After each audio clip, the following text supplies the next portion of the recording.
Ah, there you are.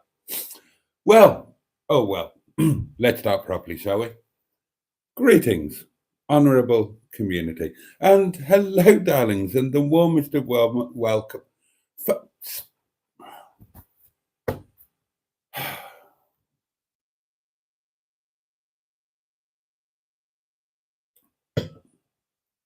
Oh, good evening, darlings, and the very warmest of welcomes to Wednesday Night Live. Oh, yes, and I am tickled pink to be about to spend the next 60 minutes with you lovely people as we wave away Wednesday and we welcome in Thursday. Don't we, darlings? Of course we do. And well, gosh, obviously, I would love to hear about your day. I need to know what you've been eating, all of the usual good stuff. I'm going to be drinking wine, darling, and occasionally nipping out of shot for no apparent reason whatsoever. I can do that because I haven't got Matroni spying on me so that she can, quite frankly, use me for her own gain. But there we are. Well, which is fair enough. That's exactly what I was doing with her, wasn't it? Anyway, hello, darlings. First cab off the rank tonight in the comments is Jimmy Mighty Quinn. Good evening to you and Stratospherian. Peter P offers greetings to the honourable community. Lord Stiff Upper Lip is with us. The lovely Sophie is here. Oh, hello. Taste My Pie. We haven't seen that name for a few days, have we? Jolly good evening to you. Thank you for being with us. And Matron is here. The Casbrad is here. One of them, both of them. We don't know yet. We'll probably find out. Anyway, either Barry or Karen or both are wondering how everybody is. Um, Emma is here, of course, the disintegrating cart twerp. Good evening, chums, and big booby hugs for the. Oh, God. Oh God, am I not struggling with my words enough? Uh, Hugs to the pulchid trudiness, but I struggle with that one. I really struggle with that one. Boaty, and a nice gentle hug for our Sophie. Yes, indeed. Yes, indeed. Hugs all round. Peter P says a lot of good videos today. Yes, indeed. Um, yes, yeah. Oh God, this entire bloody live stream is going to be spammed up with comments of people pushing their own videos. Oh dear. There are some splendid videos out today, darlings, and I commend them to your attention. Um, Emma on her disinterested car girl channel, say it properly or I'll get into trouble, has put out no fewer than two videos. Matroni on her video on her channel, which is called oh God, this is the green one. It's a ball ache of a channel name. Anyway, if you click on Matron's doings, you can't miss Matron in the chat because none of you are channel members at the moment. Or that's gonna be changing in 13 days, isn't it, darlings? Hopefully, anyway. Touch wood, fingers crossed, all of that sort of thing. If you click up, so Matron's highlighted in blue, and she's got a spanner next to her name in the comments. If you click on her, you can probably find your way to her channel, and she put a video up today, which I haven't seen, but apparently it's rather good. And if you're really, really bored and you've got nothing else to do, and there's nothing on telly, and it really is, and you can't sleep, and you're just desperate for something, anything, then I put a video out as well, which obviously I wouldn't recommend that anybody watches.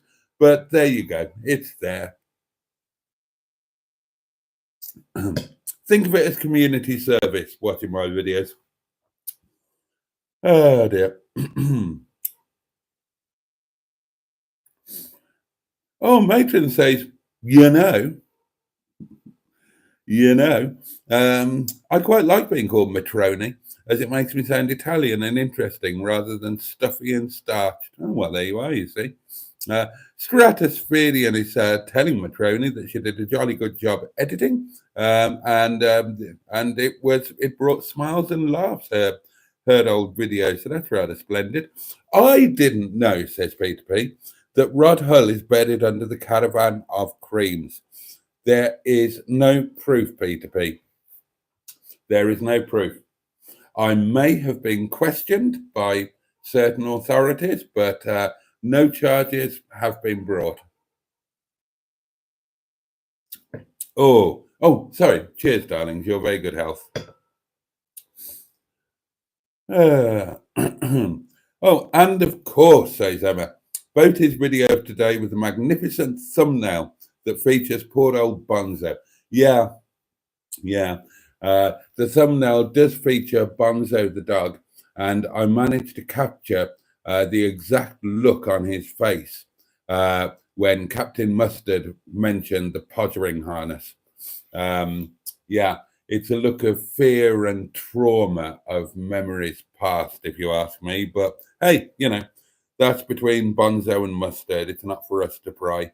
Hi, everyone. It's a nice sunny evening in mid-Missouri, says the Casbah. Glad to hear it. Jimmy Quinn says, best video today was Tracy's. It was so funny. Oh, well, there you are. And he then goes on to say, it's time for a glass of red wine. Here we go. Why don't they teach driving and sex education on the same day in Egypt? They don't want to wear out the camel. There we are. When Boaty got behind Emma and got his small snail out, I couldn't stop laughing. It was so funny, says Jimmy. And Emma's having a giggle at small snail. And Peter P is recommending that that you pour salt on it if I were to try that again.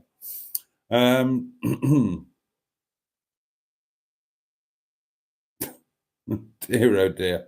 It could indeed have been worse, and Matron could have done that. Alan Simpson is with us. Good evening. One, all, and then some. A jolly good evening to you, Alan. I hope that you are tremendously well, my dear chap. Barry's on his own. Karen's gone to get her hair done. Don't forget to compliment her on it. And here is Neil with an update. I was going to come on to that when I'd worked through the comments, because I've been, like many of you, I'm sure, I've been chatting with Neil throughout the day. It's not been the best day for our Neil. Let's see what he's got to say. Hey all, says Neil. Quick update from me. I'm still on no food and water for the time being, but have been assured I'll be operated on tomorrow, fingers crossed. Managed to sneak a small bit of food into the ward. I thought you weren't allowed to eat. Be careful, mate. Yeah, poor old Neil. Originally, he was supposed to be under the knife this morning at 7 o'clock, and then it was 10 o'clock, and then the poor sod's just been hanging around all day, and then 20-minute warning of it being tonight, and now it's going to be tomorrow. So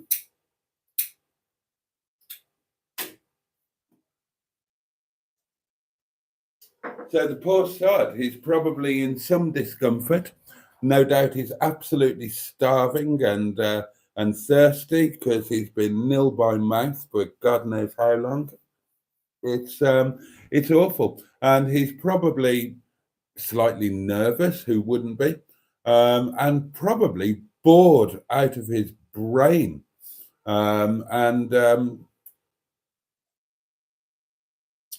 You have my every sympathy, mate. It must be horrendous for you, absolutely horrendous. Let's all keep everything crossed that they. The only upside to it is that you're clearly not an urgent case, which means that the appendicitis isn't overly advanced, which means you're not at risk of peritonitis or anything like that. So, that's the plus side, is when they do get round to sorting you out.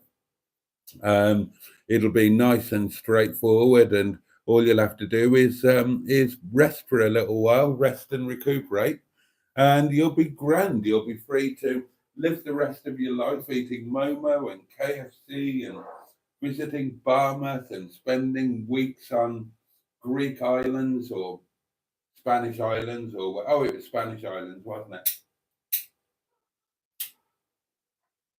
So you've got all sort of things to look forward to. It's just that, unfortunately, the next 24 hours of your life are going to be a bit pants. But you know, we're all here for you, mate. And if there's anything you need, I'm sure we can organise it. Although, I'm sure your own support network are looking after you very well. But when it's all over and done with, our kid, then we will all celebrate with you. You can be absolutely sure of that. So, yeah, just get through it, mate. What can you do? What can you do? It's going to be a shitty day. Well, it's already been a shitty time. You've got more of a shitty time to come, but it won't last forever.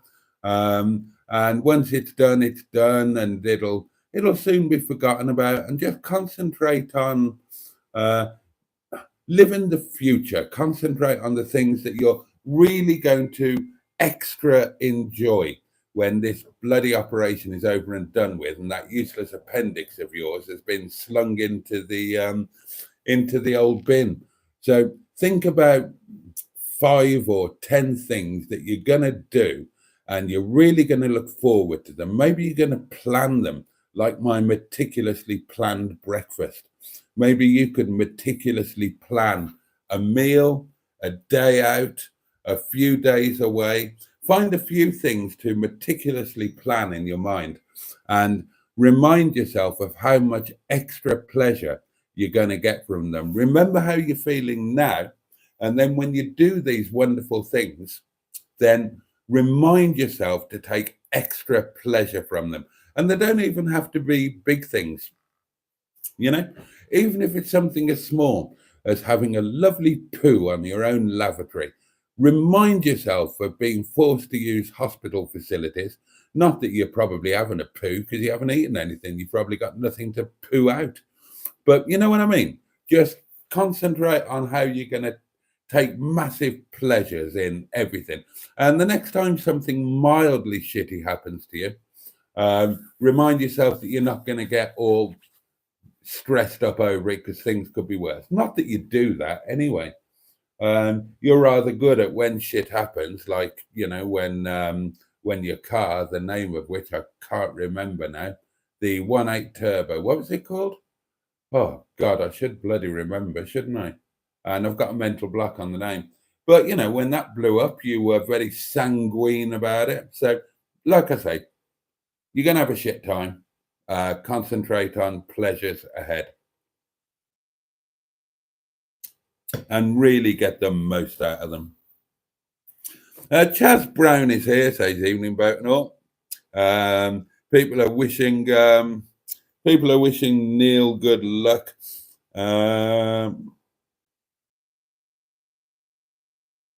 What?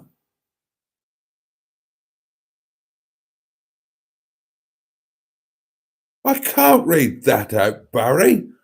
Bloody hell, mate. What are you trying to do to me?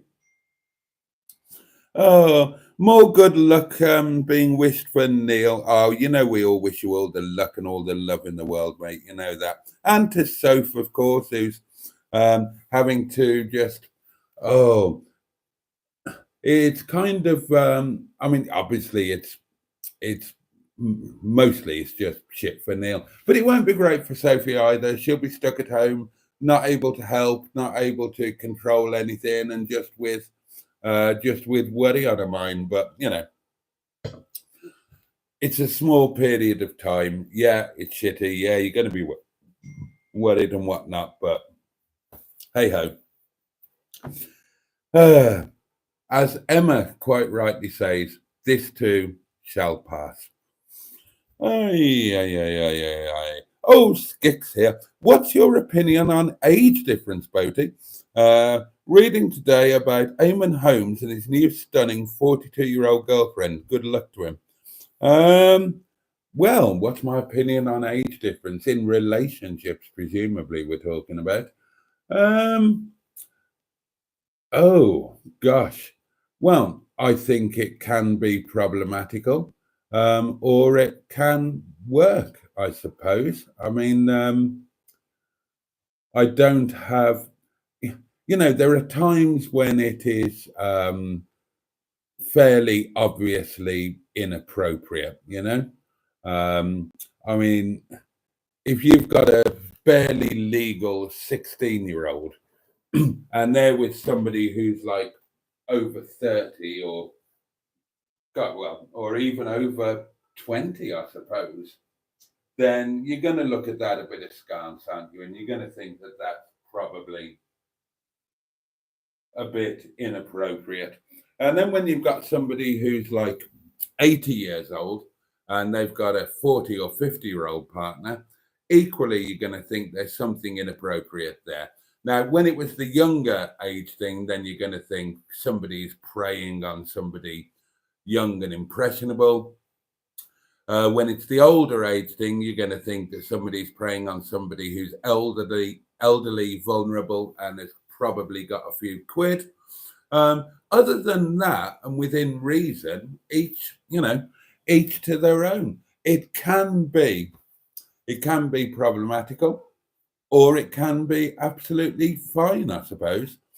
I mean, the one thing I have talked about before is God's cruel trick on men and women, in that a man reaches his sexual peak at the age of 19 and a woman reaches her sexual peak at the age of 39.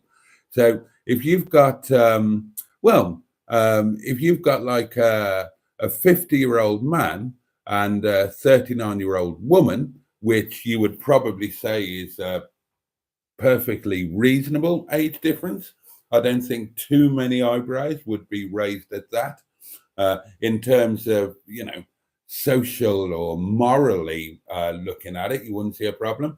But you might find that there's a problem in that the woman is going to be absolutely at her sexual peak, and the poor sod of a man is going to be 30 years past his. Yeah.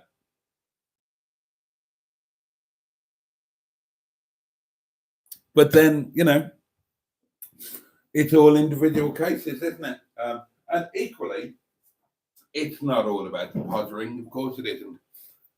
Emotionally and in terms of maturity, there may well be issues.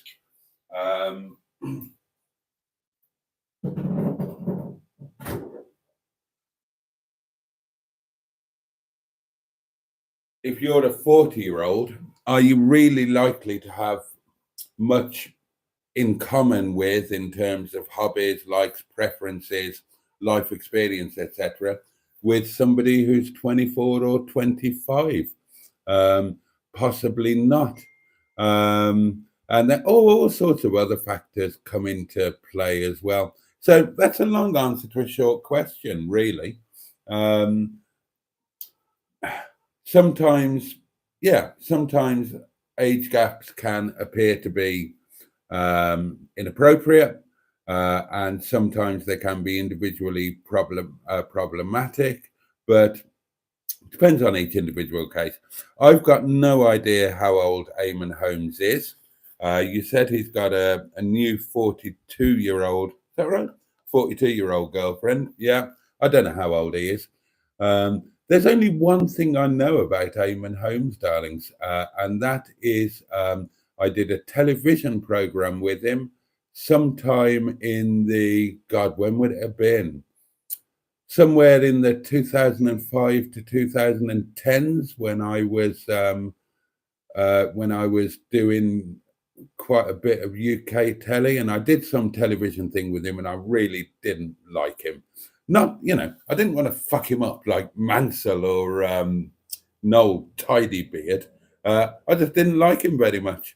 And to be fair, he didn't like me because that was the thing that was recorded at, God, let me try and get this right. I think it was a BBC Manchester studio. And there was kind of a lunch break, and I ended up going up to whatever the building, I'm sure it was BBC Manchester. I'm sure about that. And I'd never been there before. I knew Pebble Mill terribly well, but I'd never been to these studios before. and I went in search of lunch, and everybody went to some canteeny sort of thing. I went up to the top floor where I found a bar, B, a pool table, and C, some really cool people. And so I got drunk and played pool. And I was missing when the lunch break was over and recording was starting, and a search party was sent out for me. And when they found me, I was a bit drunk, and when recording recommenced, uh, I was a little bit boisterous and arguably less than entirely professional. So yeah, he didn't like me. I didn't like him, but I didn't like him first. So that gives me the moral high ground.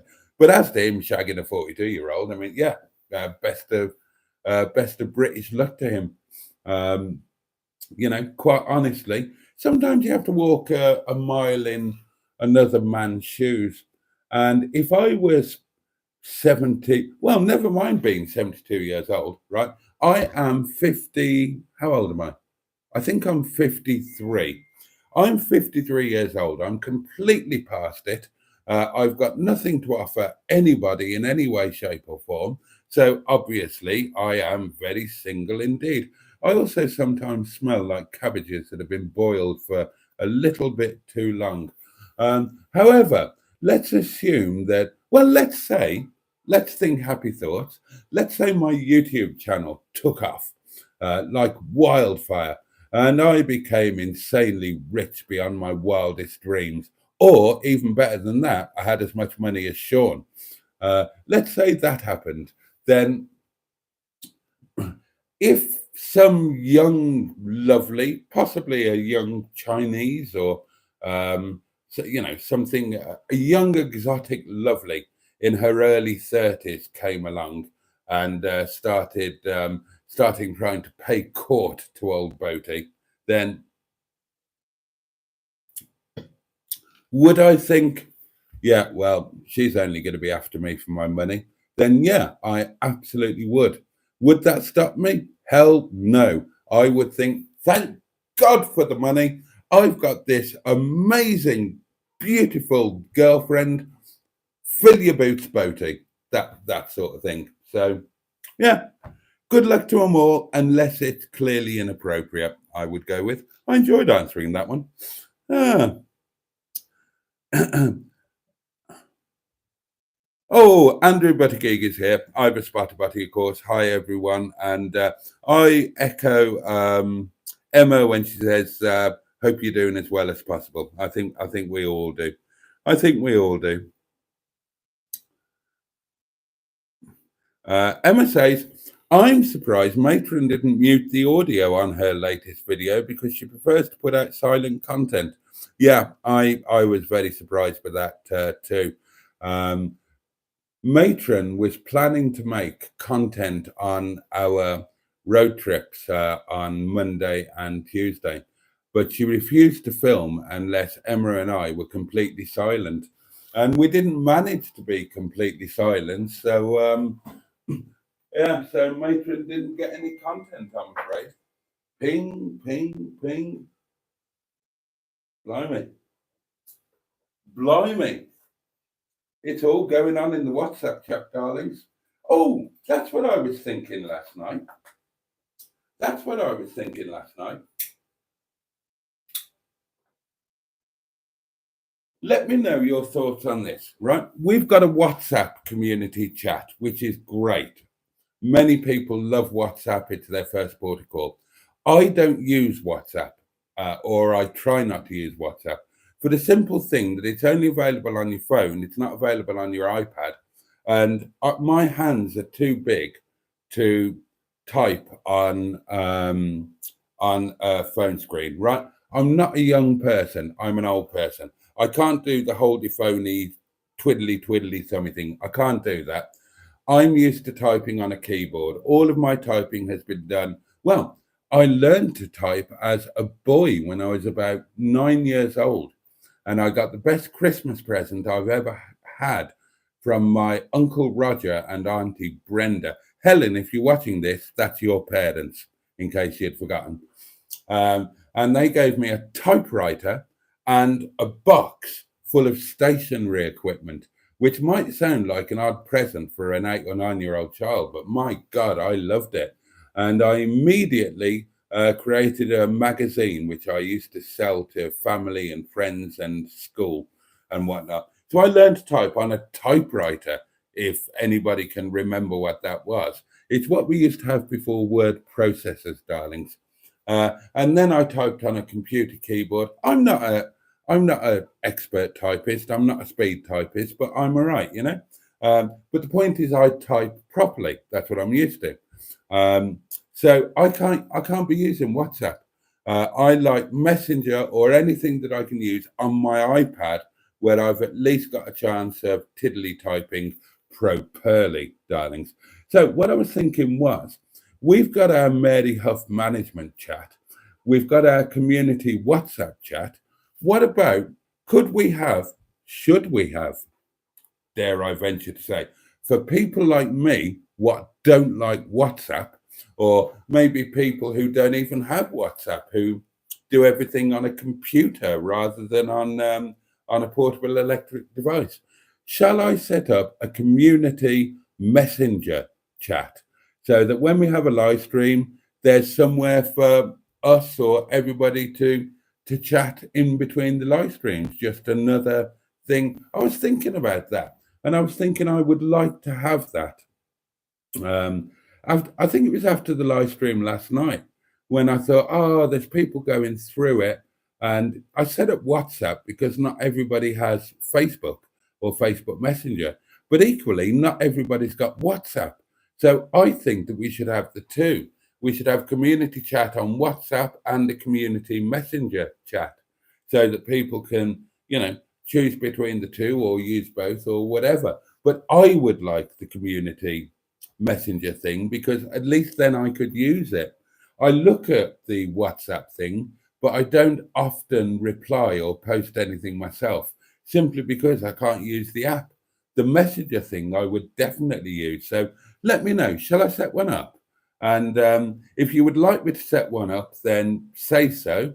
And I'll set it up and I'll add you into it as long as I know who you are on Facebook. I'm sure we can do it. I'm sure if I set it up, I'm sure we can all invite each other to join it, can't we? I think that's how it works. But yeah, I would really enjoy that. Let me know what you think.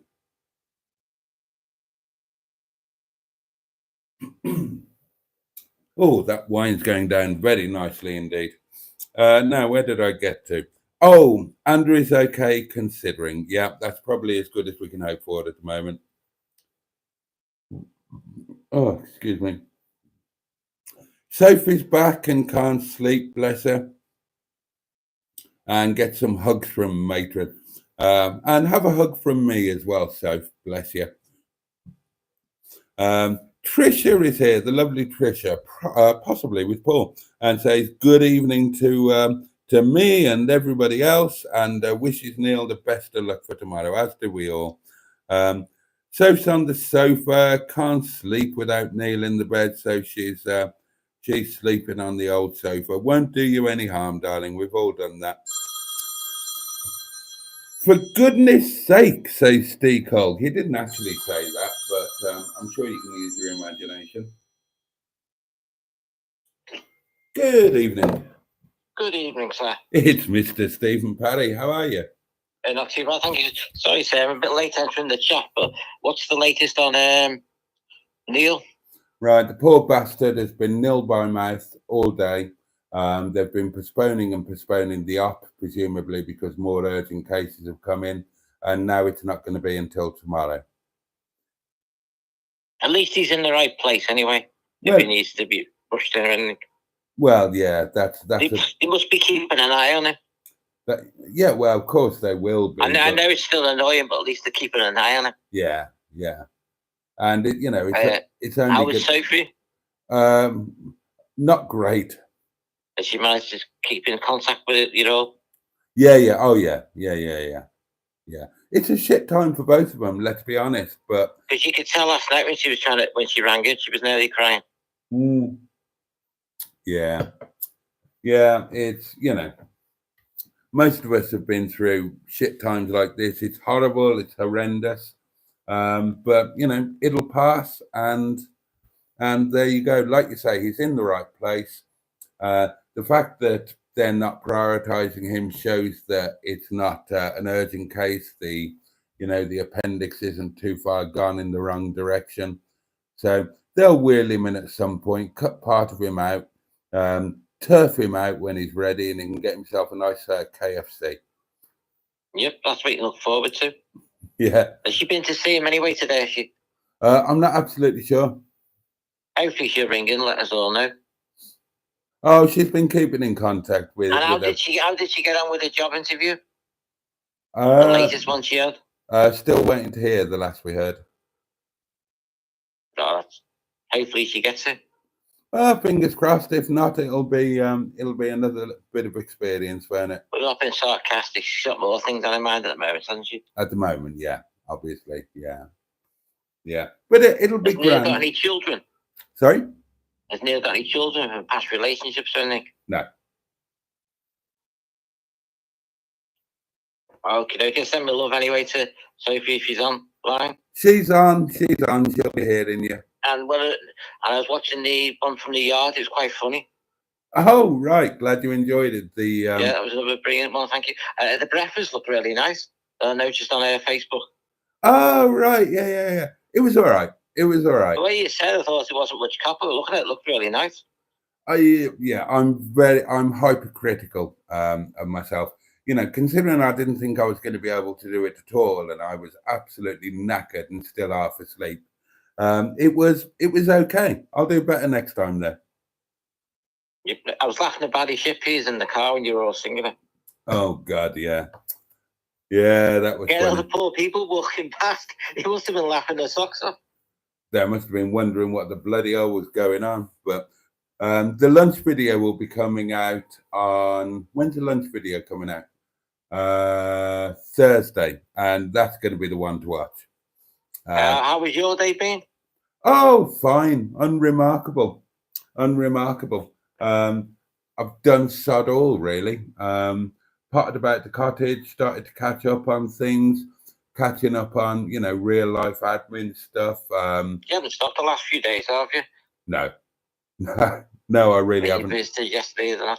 And next week's going to be even worse. It's going to be amazing fun.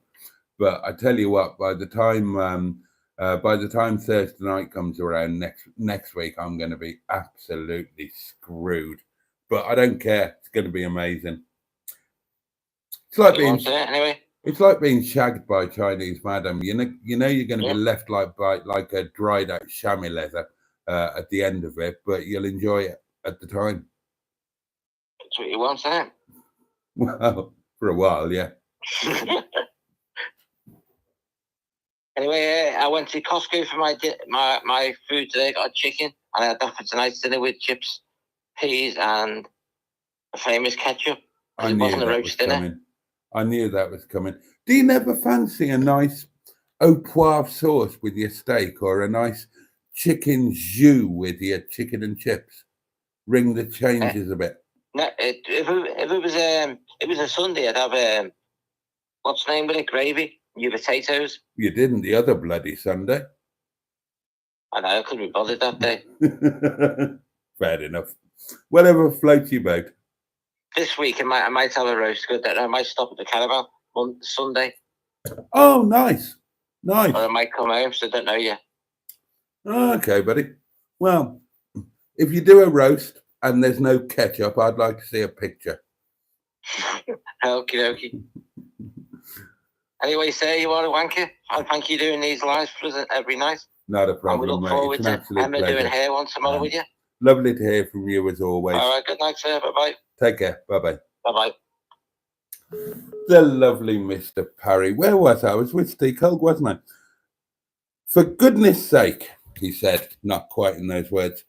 You went past my house on Monday, just before the S-bend, when you said, now I know where I am. Oh, is that where you are? Oh, okay. So that was in that was in or just coming into begins with an M. Begins with an M.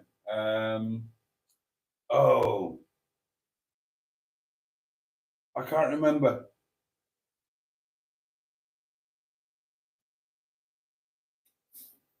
I can't remember the name of the place. I can tell you it begins with an M. So yeah, right. So that's where you are. You're not a million miles away then, are you? Well, you're not a million miles away from the yard, and you're not really a million miles away from me either. Nice part of the world, that.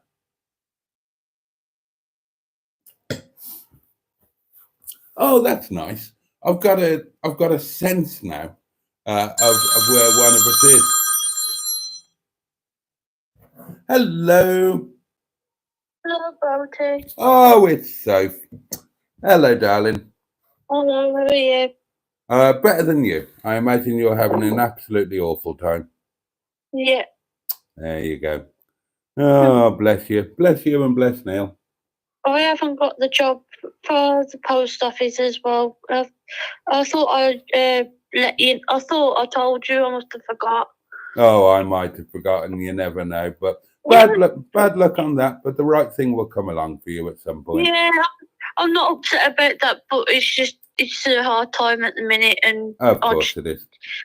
I just feel like I don't know if I'm doing the right thing or I'm doing a good thing, and I don't know if I'm being a good girlfriend. I'm just literally just I don't know. Yeah, I can't really explain, to be honest. There probably isn't a right thing or a good thing at the moment, to be honest. It's just a horrible situation. I just don't know if I'm saying the wrong things, and I don't know. There's probably not a right thing to say. Neil's in a horrible situation. He's going to be sleep deprived. He's going to be food deprived. Definitely food deprived. He's going to be bored, and he's probably going to be, a little bit nervous or even scared. Who wouldn't be? So I was really upset last night because I had to get a taxi at 4:00, and I had to take him a bag for him. Well, I mean, and I didn't get back till I don't know what time last night. So I'm just like, I don't know. I'm just half and half, to be honest. That's all you can do. That's all you can do. Make sure he's got the things that he needs. Well, I'm hoping he wants to see me tomorrow, so I'm gonna go down. I've got to wait for my shopping that his mum helped me with. Bless her, she's been a star. She's helped me with food shopping, so she's done that for me. So I've got to wait for that to come tomorrow between 10 and 12, and then if Neil wants to see me tomorrow, I'll get a taxi. See, the thing is, there's not much that you can do. If you've, presumably along with his family, if you've made sure he's got everything that he needs, then there's really... Tracy, bless her, she helped me because I was struggling to do a bag because in my head I couldn't really figure out what he needed, but I've got bits and pieces already prepared. It was weird enough on the bed. And I said to Tracy, I said, oh my God, isn't that a coincidence? There's stuff on the bed being washed and cleaned. And there's a pile of clothes waiting, so must have told me something, I suppose. I don't know. There you go. So yeah, as long as you've made sure he's got everything he needs, then that's I'm taking some earphones for him tomorrow because he said he hasn't got any because I can't find these. So I said I'll give him my earphones he can use. So he can watch Netflix. But yeah, darling, it's not all about me, I suppose. How have you been and you've enjoyed yourself with Tracy and Emma? Oh yeah, we had a bit of fun. How's the restaurant as well? Because obviously we get on with the restaurant when we're over there. How's the restaurant? Absolutely fine. They've they all send their love to Neil, and I messaged him to tell him. So yeah, they're all thinking about him and you as well. The only thing I would say to you, Sophie, is that men are funny creatures, and I bloody know that.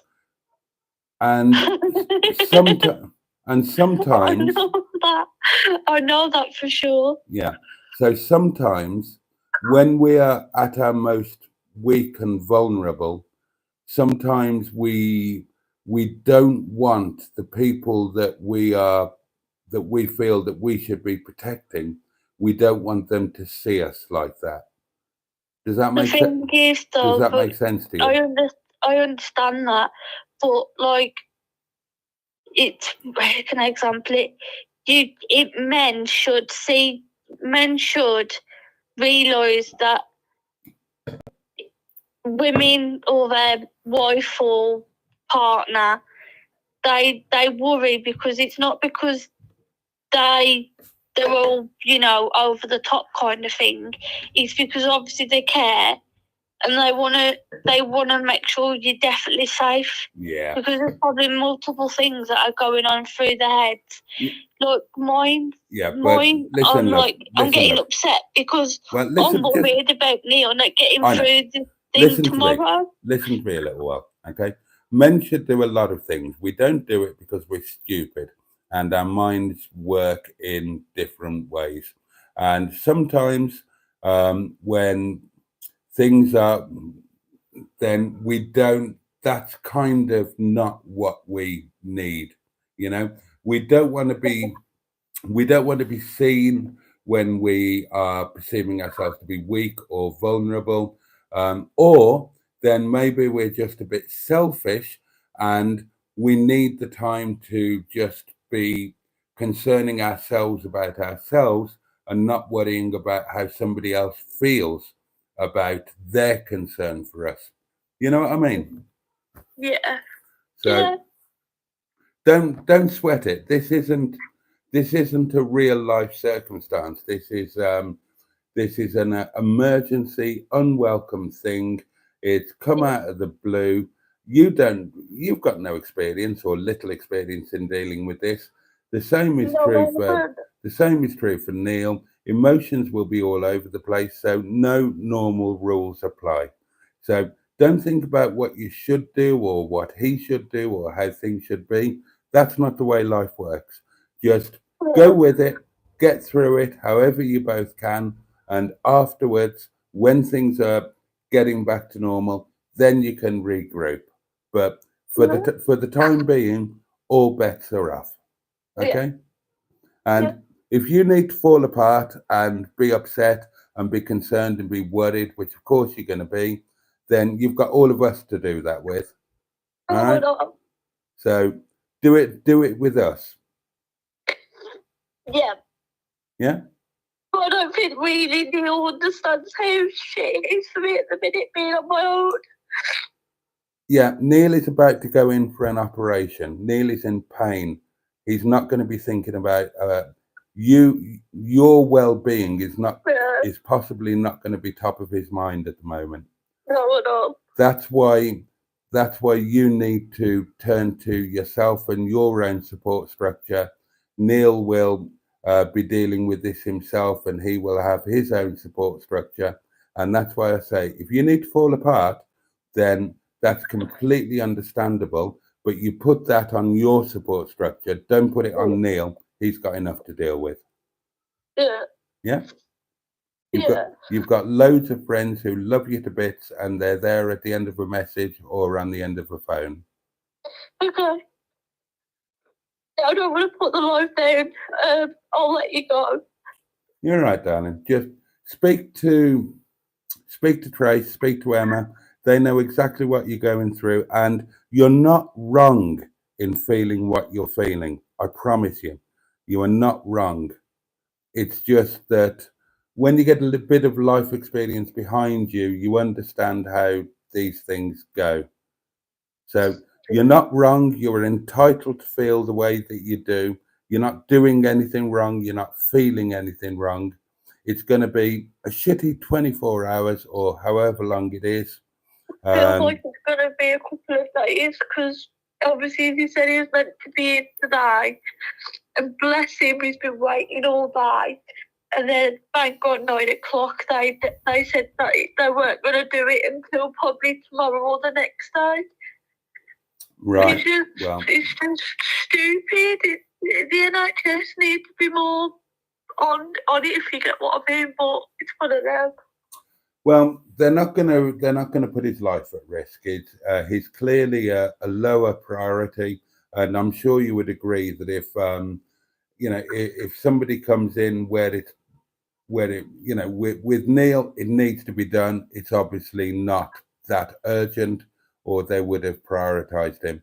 So if something comes Well, in, let him come home if it's not urgent. Then that's what I'm saying. I it don't understand it. It's very confusing for me. well, it's not as easy as just letting him come home. He needs to have this operation done, and that means he needs to be under observations. They need to be taking his critical readings. They need to ensure that he's nil by mouth when he needs to be nil by mouth. If they let him go home and the slot came in for the operation, they wouldn't be able to do it because they've not been monitoring his obs, and they can't be certain that he's been nil by mouth. So Yeah. it's the way it works. It's the way it works, darling. And it's not perfect by any means, but the thing to cling to is that he's safe. He's in the right place. If if it would have become more urgent, then he'd be moved up the queue. It's as simple as that. He's safe. It might not be a perfect situation. You might be worried. He might be grumpy. You both might be frightened. He might be hungry. He's in the right place. This won't last forever. Yeah. No, I'm gonna let you all go, and I will see you in the life. Or if I do, I'll speak to you soon. All right, darling. Look, you're not going to be sleeping, are you? So just keep in touch with us. Keep in touch with us, and you'll be okay. You'll be okay. And so I'll try. and so will Neil. Try it. There you go. All right, sweetheart. See you soon. Bye. You will. Bye. Bye-bye. Oh, bless her. God, it's hard, isn't it? It's bloody hard. Hey.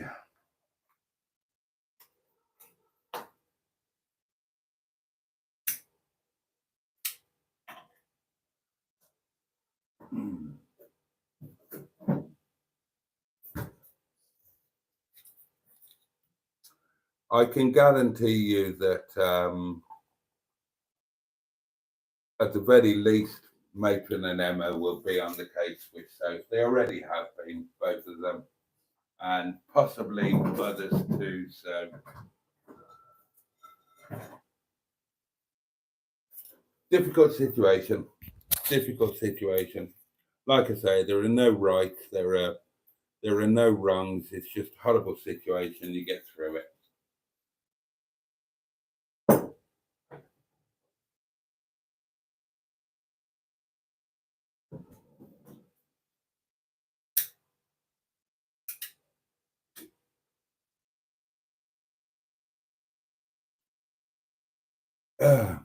It's amazing how you react to situations like that.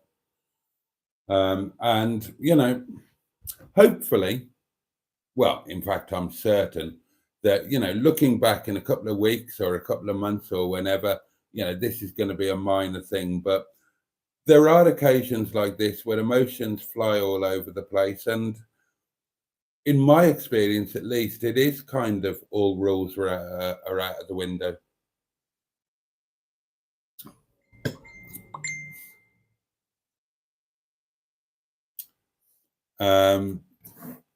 Sorry, being pinged there. Oh God. Yeah, there are kind of no rights and no wrongs. I remember when Maggie's dad, the lovely Seamus, when he was dying effectively, he was in hospital, and the family was summoned from wherever we were in the world, Brazil, America, Ireland, UK, and and we all, God, I remember we stayed in the worst hotel I've ever stayed in my life. So we all just put our lives on hold, and we all decamped down to I can't remember which hospital it was, somewhere near, I think it was near Braintree in Essex. I can remember that I stayed, or Maggie and I and the kids, we stayed in a place called Great Dunmow. I'm sure it was Great Dunmow. And we stayed in a hotel called something like the Gatwick Express Hotel or something like that. It was an Indian restaurant, basically. Bit like my place with the Airbnb above. It was a bloody Indian restaurant with these awful hotel rooms, and the staff were bloody perverts and ne'er-do-wells, and oh God, it was dreadful, but it was cheap. And we had this thing, Seamus, bless him, was, we'd all been summoned because, it's time to say goodbye, all of that sort of thing. And we went through this mad 5 or 6 days when we were all decamped down there. And the old bugger couldn't decide if he wanted to cough it or not. And we were all in various hotels around there. And we set up this like monitor watch thing where 1 or 2 of the family would be at the hospital and the rest of us would be getting rest or eating or sleeping or, doing whatever we needed to do to get through. And, when there was a worsening of condition, the alarm bells would ring and we would all rush to the hospital because we'd all been in the hospital, but there were too many of us. And, the moment wasn't happening. And this went on for days and days and days. And it actually got bizarre and ridiculous. And tempers were frayed, and the atmosphere and the tension was fraught. And it was, really very difficult because, of course, emotions were involved.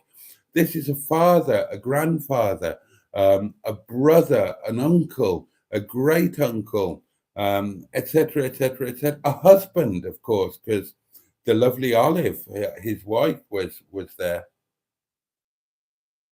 and an ex-husband, because, of course, he was on his second marriage. His original marriage was to Maggie's mother, my mother-in-law, and it got so ridiculous, and it almost became, with that black comedy element, it became almost comical, not in a disrespectful way, but for about 3 or 4 days, there was this yo-yoing, and I called it, eventually, I called it the death or ice cream situation, with a bit of a nod to Eddie Izzard, because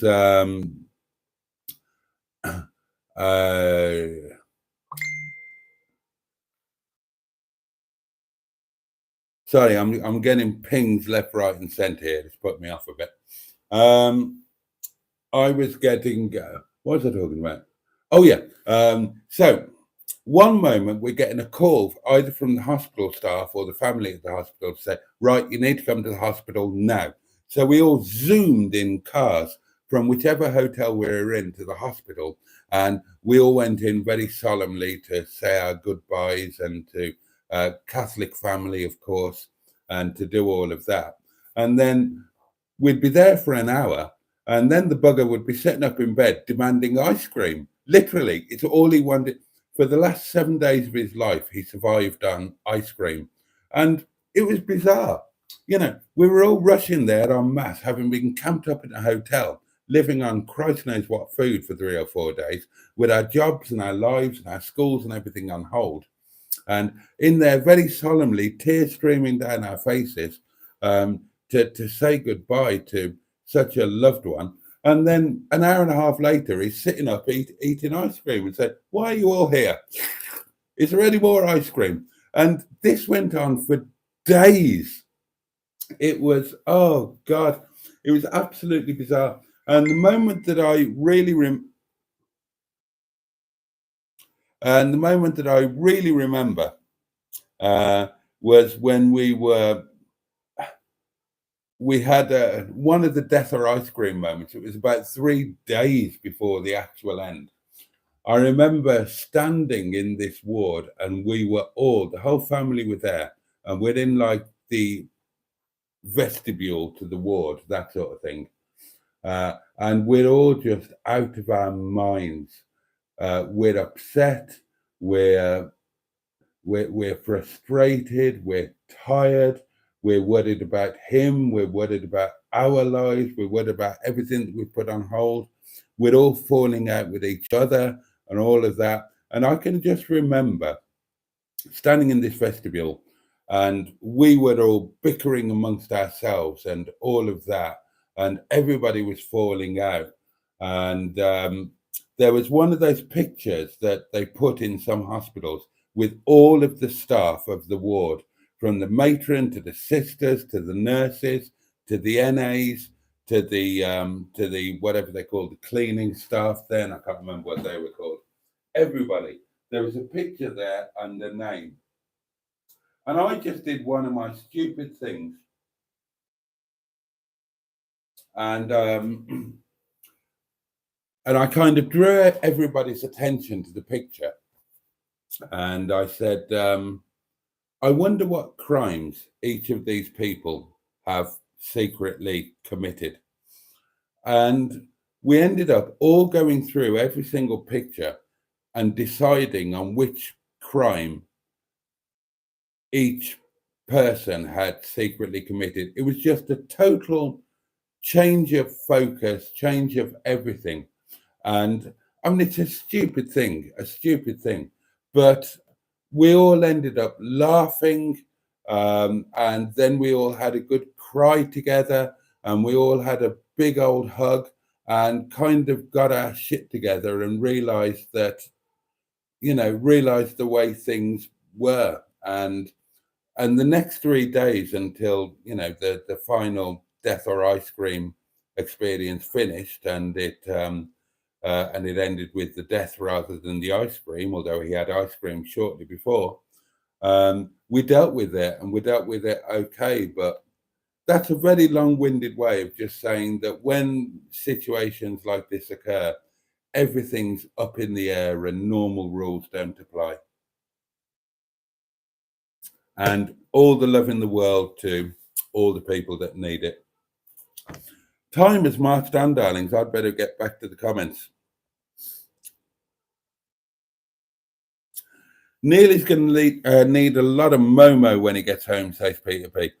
He certainly is. I will definitely provide that. And he's got his heart set on some chicken sequa. Oh, I'm so sorry. These things happen.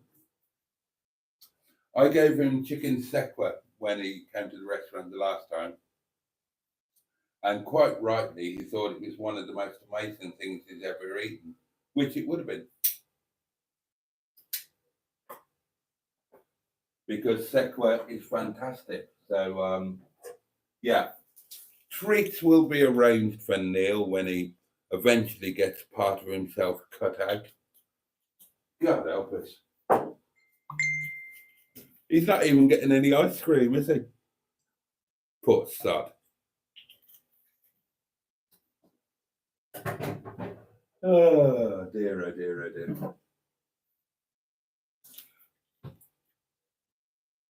Oh, I had a terrible lunch today. I'm ashamed of myself for it. I couldn't resist it because the bits and pieces were there. Now, it wasn't huge. It was small portions of everything. But I can't pretend that it was anything other than disgraceful, darlings. I had sausage, egg, beans and chips. Proper old school council house cuisine. The only thing I didn't do was eat it on my sofa, on my knees, on newspaper, while watching the television. That's the only thing I fell short of, but absolutely disgraceful with a bit of English mustard. They were small portions.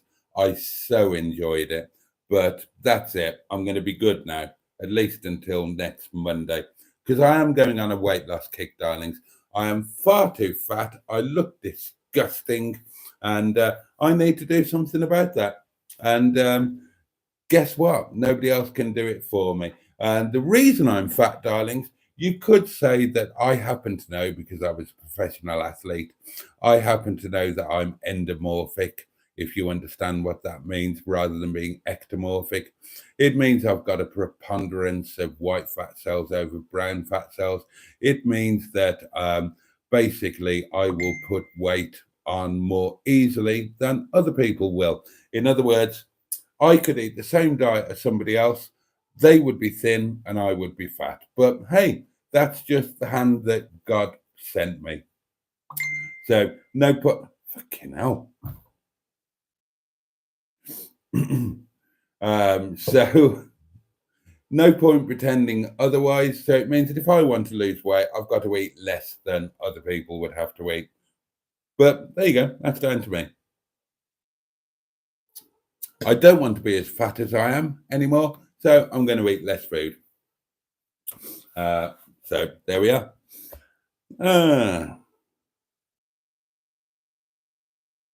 You should have gone live, says Steve Cold. When? Well, on Monday. Oh, Pocahontas 100 is here. Hello, Boaty and all in chat. Hope you're all well. Tracy, I really enjoyed your video. Class. We were going to do a life-size matron, but then plans changed. Next time. That's right. We were going to do one from the caravan. It was brilliant, says Pocahontas. I really enjoyed it. I needed a good laugh.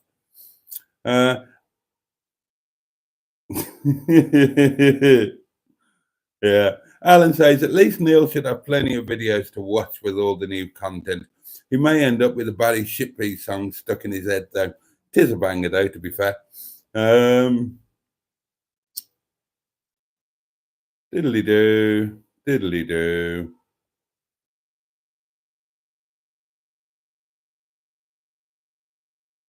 I'm just whizzing through some comments here.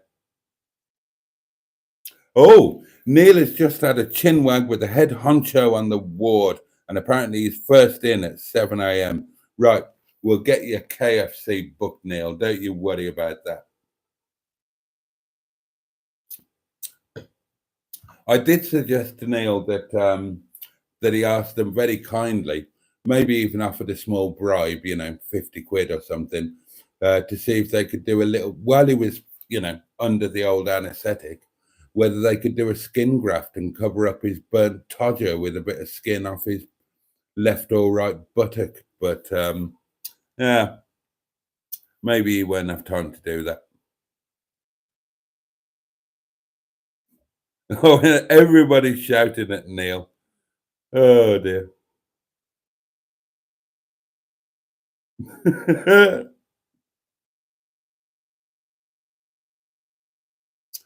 Steve Cook says, I'm still in shock. Emma was about 5 meters away from my bed on Monday. Never mind. Oh dear.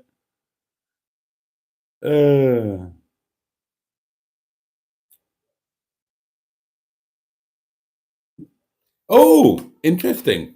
Emma very kindly says, I know I've got no idea if this is true or not. I had takeaway chow mein for my dinner today, and it wasn't even half as tasty as yours, Boaty. No idea how true that is, but hey, I'll take the compliment. I'm having it for my lunch tomorrow as a small portion for my healthy lunch. Plus, I've got to use the bean sprout up now, haven't I?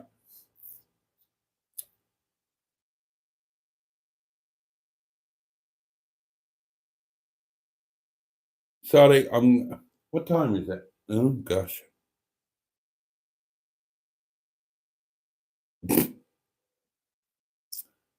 Oh dear.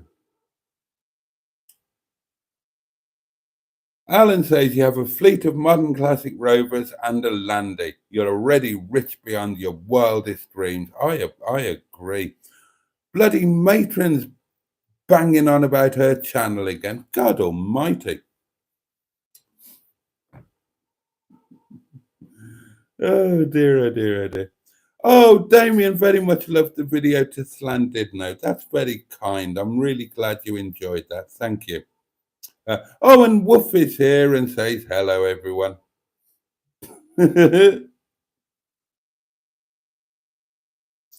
Oh my God, I love my real typewriter, says Matron. I got that at about the same age as you, Boaty, and I still have it. Oh, I haven't got mine. Skick says, how many of your relationships started due to lust? All of them, obviously. What other reason would there be for a relationship to start? Sorry, Skick, I don't really understand the question. All of my relationships began because of lust.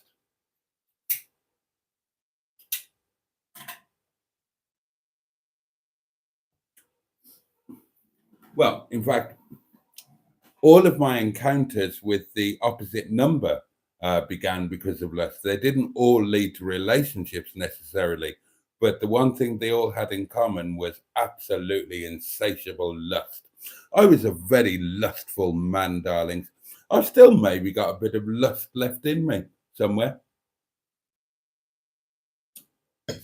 Might take a bit of digging out and dusting down, you know. Crikey, says Andrew. I got a typewriter for a Christmas present when I was 8 or 9. Blimey. Buddy, oh my God, my eyesight. Buddy L, I think was the brand. I can't remember what mine was, but I thought it was a great present. I reckon I'd use the messenger, says Alan. I promise not to talk about Little Chef all the time. Please talk about Little Chef all the time. I would love that. Yes to community chat on Messenger, says Matron. I hate WhatsApp. Me too. Right, well, that's 2 votes for it.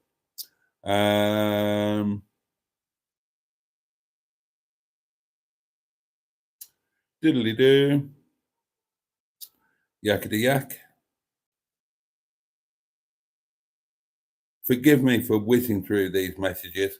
I still haven't caught up with sleep, darling. So, yeah, I am going to have to kind of get off and get some supper at some point. Oh, supper's staff curry, obviously. Do you know what? Something pivotal happened tonight. Ram was making noodles, and I'd already planned to have noodles tomorrow. And I did something I never thought I would do. I said to Ram, it's okay, I'm fine tonight. I turned down Ram's noodles because, whisper this, mine are better. Never thought that would happen.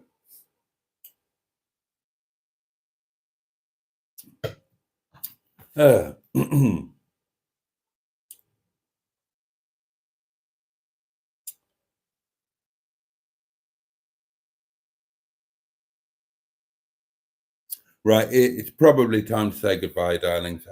Quite a few of you are already saying good night. Support group has been set up. Mustard rocked up at the last minute. Hello, Mustard. Sorry, everyone. I've been trying to finish off my video before Boaty gives away what happens.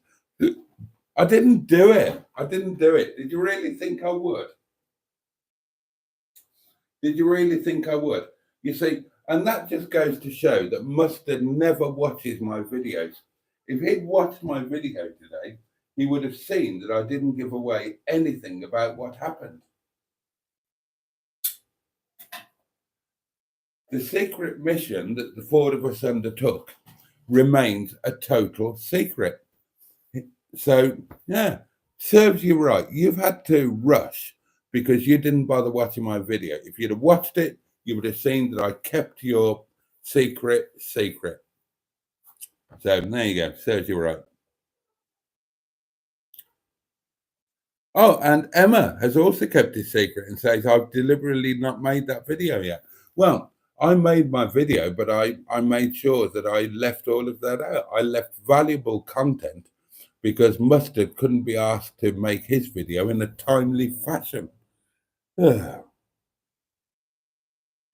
What happened to the guy that was ill? Can't remember his name. Think he's from Birmingham. John. That would be John Skick. He's still ill, but he's doing okay.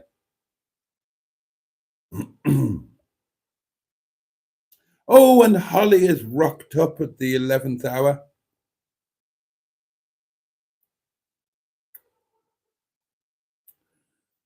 Fucking hell, this is coming from Mustard. Boaty, stop eating takeaway food and you'll be okay.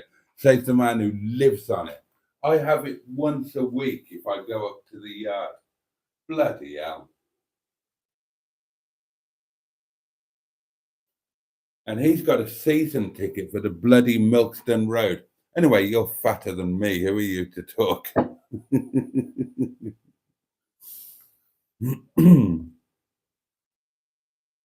Oh, and Holly tells Alan that he can talk about Little Chef all he wants. Quite right. My weight loss diet was going great, says Emma. It was. She lost 1.5 stone in very short order. Until I started visiting Boaty, he gives me massive portions. I think we can all see what she did there.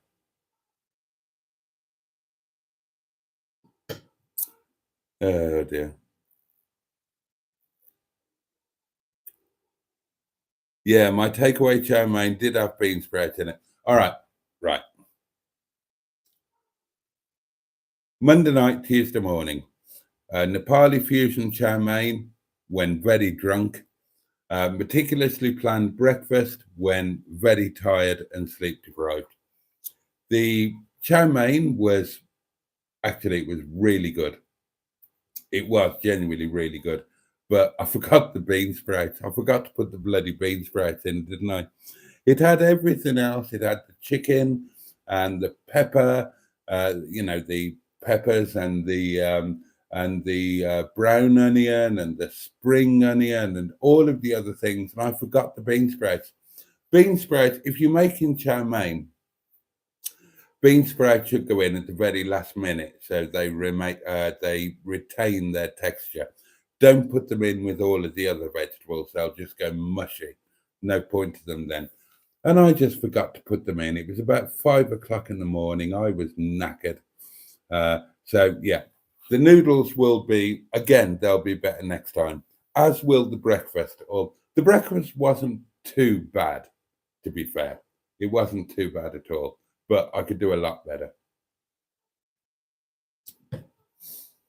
Oh, dear.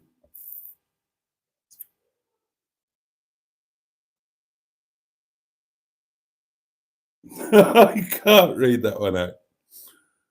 Oh, dear. Oh, God almighty. Boaty's not fat, it's just bouncy. I would defo have a jump on him. Oh, God.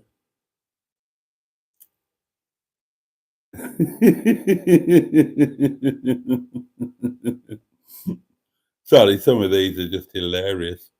I was too busy editing to watch your video. Yeah.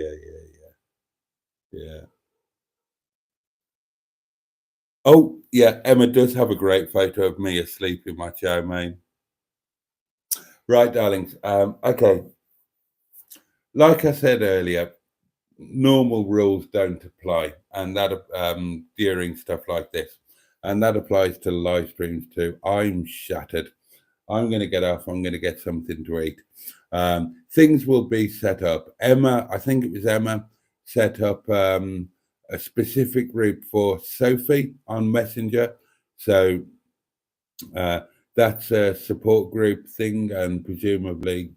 So I will set up just a community messenger thing for me and Alan and Matron and anybody else who cares to name, and we will reconvene tomorrow, darlings, and hopefully things will have moved on. Neil will be sans.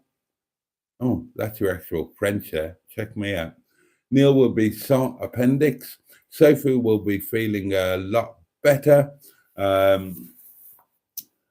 And other things will have happened as well, no doubt. I'll have done some more washing up and laundry and all sorts of things. Oh, and it's Thursday tomorrow, so you get the M11 tomorrow. You get a joint, you lucky buggers. Oh, what's this? YouTube.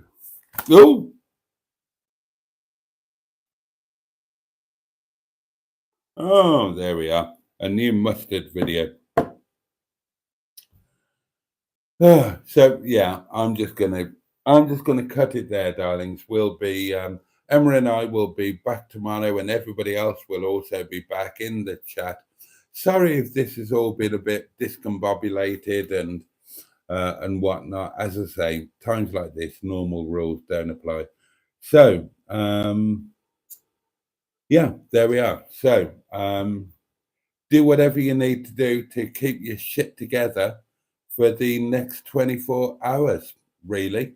And that applies to everybody, some of you really especially. Love from me and Emma and Matron and Mustard and all of the community to those of you who, well, to everybody, especially those of you who need it, but to everybody. Hope you all get through the night okay. I hope it's a safe and peaceful one. And let's hope that tomorrow is as positive as it can be for all of us. And I think that's about it, isn't it? Yeah. Okay. So, yeah, wishing you all serenity, peace, and safety, and that you all get through the next 24 hours or 22 and a half hours until I'm live with you again, along with Emma and everybody else in the comments tomorrow night, 11 o'clock, Thursday night live. Keep your eye on your messenger for things that are about to be set up. And Neil, Andrew, Soph, you know. Right, I'm going to leave it at that, darlings. Yeah, much love to you all. Let's hope tomorrow's a positive day for all of us. Please, let's do this. Let's be together again tomorrow. Tomorrow night, 11 o'clock. If you can make it, hope to see you there. All right, much love from me. But you, and indeed, bosh.